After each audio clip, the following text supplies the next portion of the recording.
Oi pessoal, tudo bem? Falando aqui, professor Francisco Coutinho. E hoje é um ótimo dia para aprender química, você não acha? Assunto? Lei de Hess. Depois da vinheta.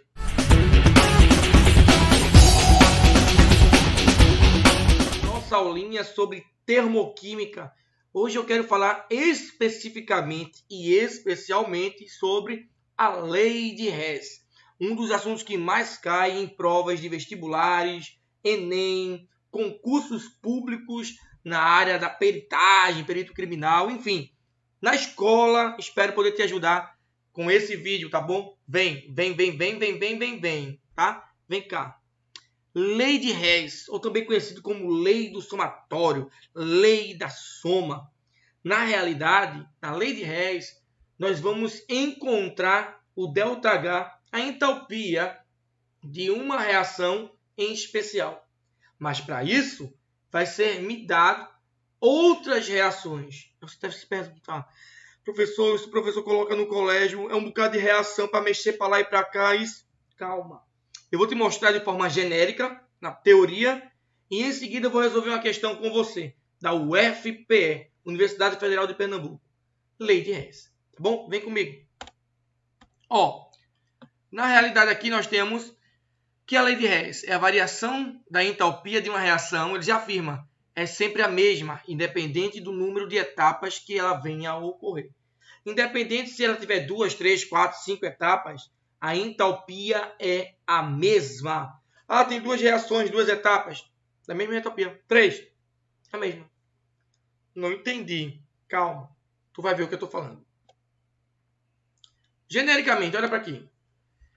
Eu tenho uma equação aí, uma reação química genérica, A mais B, que gera C. E observe que eu não sei o ΔH dela. Então, essa equação, na lei de Hess, que ele te dá, te fornece uma equação e não te dá o ΔH, chama essa equação de equação principal, equação mãe.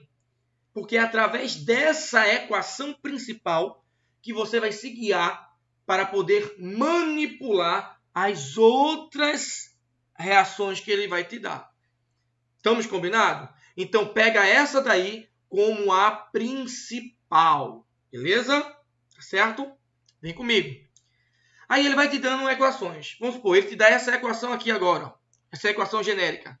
D, que produz A mais K e um ΔH1. Esse ΔH1 ele dá o valor da entalpia. Se pergunte. Faça sempre essa pergunta. Sempre. Independente da questão de lei de Hess que for. Sempre faça assim. Pergunte. O que tem? Qual composto que tem nessa equação genérica que é parecida com a que está na equação principal? Aí tu já está observando que é o A. Mas a questão toda é o seguinte. Você tem que manipular essa equação a fim de deixar ela o mais próxima, o mais parecido possível com a equação que você está chamando de equação principal. Tá bom? Então, nessa equação aí, o que eu faria para deixar ela mais próxima possível da equação principal? O A está no produto e lá na principal está no reagente. O que é que eu faço? Eu inverto a reação. Então, em vez de ficar D, que produz A mais K, vai ficar A mais K, que produz D. Observe que a reação anteriormente, o ΔH era positivo. Quando eu inverto a equação, o ΔH se torna negativo. Não simplesmente pelo sinal, mas sim pela reação oposta. Lembre, em um vídeo, vou colocar até por aqui no iCard, um vídeo passado que eu venho falando sobre energia de ligação. Está por aqui, você pode dar uma olhada. E nós falamos isso. A reação endotérmica é o oposto da reação exotérmica e vice-versa. Então, se eu invertir, se na ida eu era endo, quando eu inverto, eu viro exo. Por isso que eu inverti o sinal. Tá bom? Então, o máximo que eu deixei mais parecido com a equação principal foi isso. Aí ele te deu outra equação. D mais B, que produziu M mais K. e um ΔH2. Mesma pergunta. O que tem nessa equação que parece com aquela? O B. Mas observe que o B ele está no reagente. Observe que o B também tem o mesmo valor no coeficiente estequiométrico, 1. Se tivesse 2 lá no B, o B tivesse 2 na reação principal, eu deveria multiplicar todo mundo nessa equação por 2 também. Todo mundo, não só o B. Inclusive a entalpia. Mas não tem. Não tem. Então o que é que eu vou fazer? Eu vou repetir. Porque o B já está no reagente e está com o valor correto. Então eu não mexo na equação. Eu vou repetir ela. Puf. Assim como eu repeti ela, eu também repeti o ΔH. Não mexi. Fácil. Ele te dá uma terceira reação. Faz a mesma pergunta. O que tem nessa reação que parece com a equação principal? O C. Observe que o C tem o mesmo valor do coeficiente estequiométrico e está na mesma posição depois da seta, no produto. Tu vai mexer nessa equação? Não. Como já diz Patrick, mexe com quem está quieto, mexe com quem está quieto. Né? Tu não vai mexer nem na equação, nem na entalpia. Quando você fizer isso, se você manipulou tudo direitinho, o bom da lei de Hess é que você sabe se você acertou ou se você errou a questão. Porque a partir de agora, quando nós formos somar e cortar quem tiver que cortar, a equação final der diferente da equação principal, tu já sabe que tu errou. Agora, se essa equação final der da mesma forma que a equação principal, tu tem a certeza absoluta que acertou a questão. Tá certo? O bom de lei de Hess é isso. Tu sabe se acertou ou se errou. Com convicção. Então vem cá. Observa que tem letras aí que não tem lá no produto. Na reação principal, não é? Mas é como se fosse a matemática. Primeiro membro corta com o segundo membro. Se tiver no mesmo valor, eu corto e fica 0. Olha para aqui. O D. D, na primeira equação, está no produto, 1D. E o outro está no reagente, 1D. O que é que eu faço com ele? Cótio, cai fora. O D também não está lá na equação principal. O K, além de não estar na reação principal, eu tenho 1K antes da seta, no reagente, e 1K depois da seta, no produto. O que é que eu faço com ele? Cótia. E por fim, eu tenho M. Não, o M também não está na reação principal. E eu tenho um M depois da seta, no produto, e um M antes da seta, no reagente. O que é que eu faço com ele? Cótia.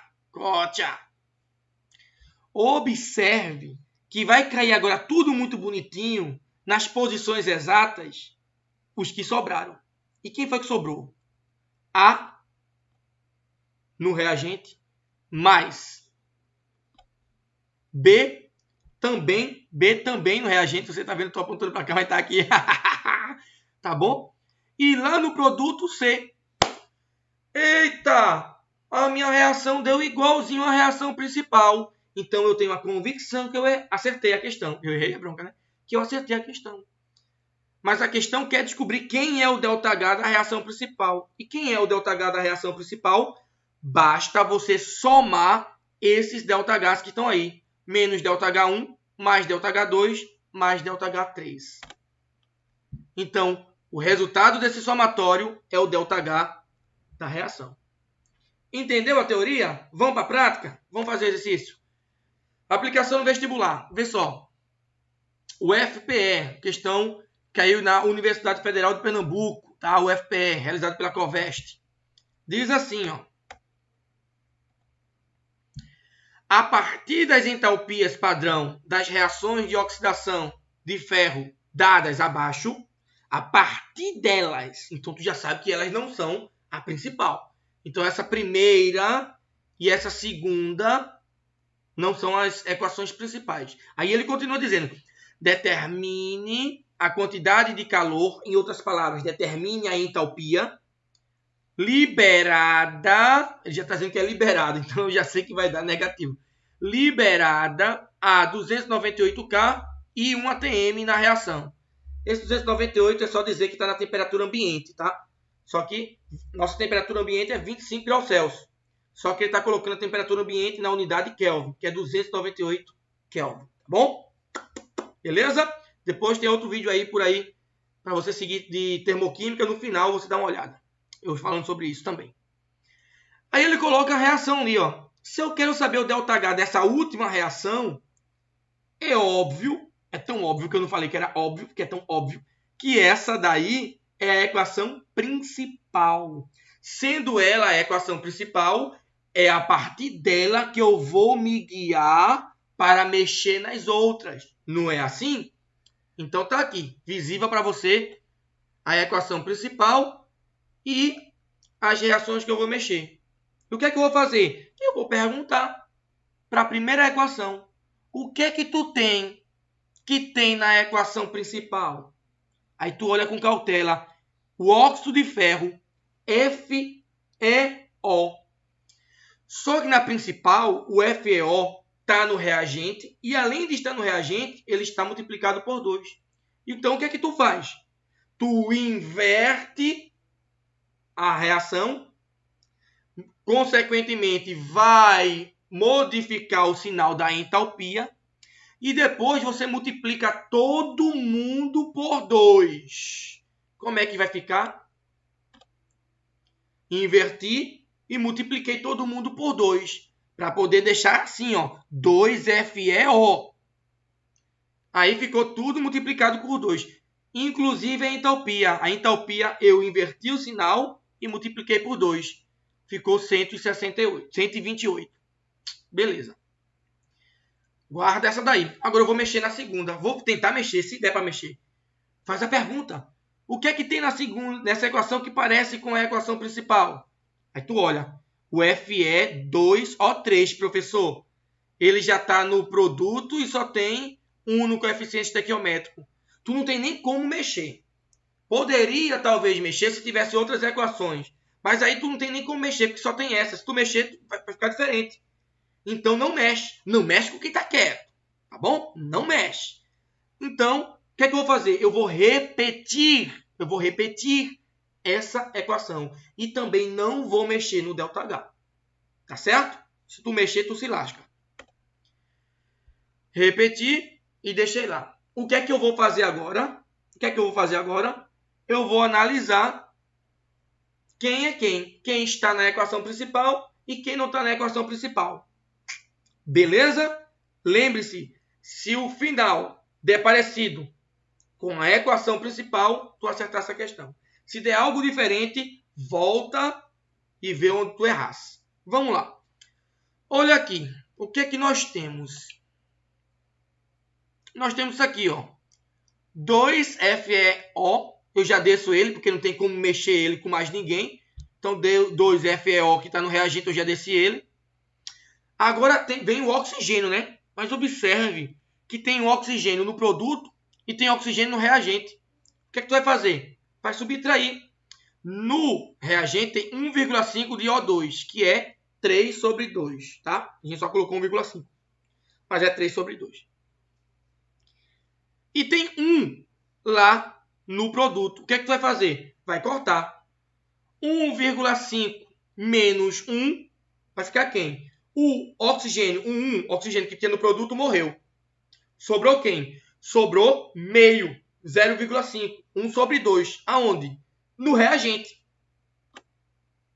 Tá vendo? Olha ele aqui. E já se depara que já está igualzinho à equação principal. E por fim, sobrou o Fe2O3, que não tem como cortar com ninguém, no produto. Observe que a equação que você finalizou é igual à equação principal. Quer dizer que você já acertou.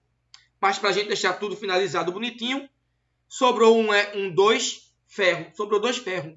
Mas tem 2 ferros no reagente e 2 ferros no produto. O que é que eu faço? Coto. Eu coto. Cotei.